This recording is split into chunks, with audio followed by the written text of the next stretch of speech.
Hey, go getters! It's Coach Kim, and welcome back to another Women Willpower Wednesdays. I am so excited to share today's topic because I'm going to take you on a journey of my life and how I was able to align my personal and professional brand.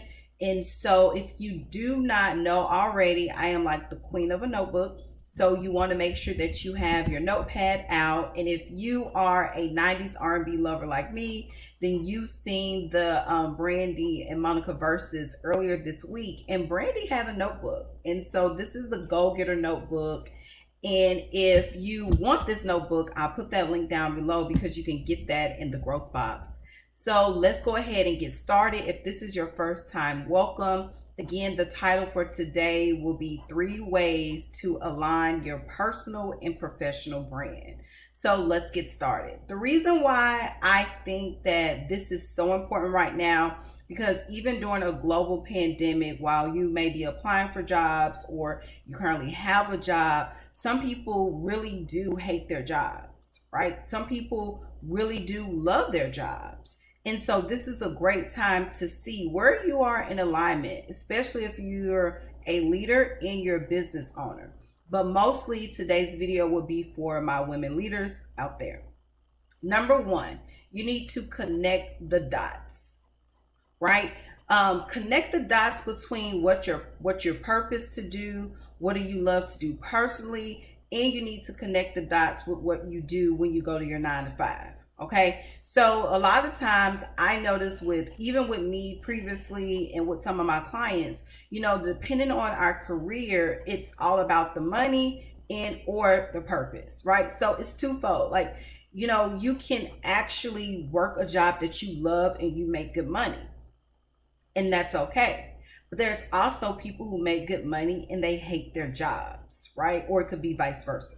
So what I'm telling you when I say connect the dots, figure out, is the work that you're doing every single day what your purpose to do? And if it's not, then number 2 is make a move. You want to make a move. And let me be clear when I say make a move. Making a move can be talking to your senior leader. You can let them know that, you may want more or do something differently within the work role that you may have. You can change your role. So for example, most companies, if you work for Fortune 500 companies, they have like a career site that you can go in and you can apply internally, right? So, start looking at other roles that may be available for you to actually just switch and do something differently within the company. And if this company is not in alignment with what you believe in, you don't believe in their virtues, their values, their mission, none of that shit. So maybe you need to leave that company. I'm just being honest. It is okay to leave a company and go to another company, sis, because you feel more value for the work that you do. Okay. So what does that look like? Well, when I was in corporate America, I was working in the banking industry. And before I left the banking industry, I literally moved into a new role. So I was customer service manager, running branches.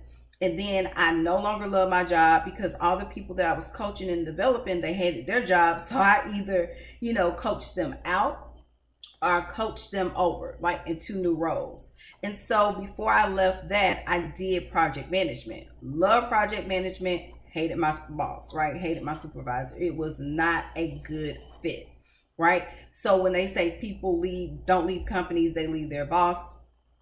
I am a true believer. I do believe that there needs to be some type of alignment, not only with you and your company, but the person that you work for. Okay. So I left that and then I did a new role. And so when I say make a move, sometimes you have to be honest and say, this isn't for me. I need to do something different. Right. So first thing is connecting the dots. Second thing is making a move. And then once you've done that, you need to reintroduce yourself. Right? What do I mean? I mean, this is the time, every time you go out into the public, your LinkedIn profile, your social media profile, whatever you use, you need to reintroduce yourself for the purpose and the work that you do, not necessarily what you do at a company. right? You need to start, speaking. So what do I mean? When I knew I was going to leave the banking industry, I started connecting more with the people in the community who was in the education field. I knew I was going to transfer into an education role because I coach and develop women all day, every day, and I loved it. So I wanted to be in a role where I can teach and develop people, and that was in the education field. So I was able to do that on both a K through 12 level and on a collegiate level, and it was great work, right? So what I noticed is that whenever I was going out, I had my company card and then I have my personal business card. So what do I mean? When I'm talking to somebody and I know I am truly here for the company, I know this is a company event, nothing needs to go down but the company, that is what I talk about. But when I meet people and if I'm in the community, and somebody asks me what I do or who I work for, I will talk for me. I will talk about who I am. I will talk about my purpose. I will talk about developing people and helping them achieve their personal goals in life. And people are like, whoa, that's deep. Tell me more. Right. And so you'll learn that you begin to have deeper level conversations with people about your personal brand and not necessarily always your professional brand.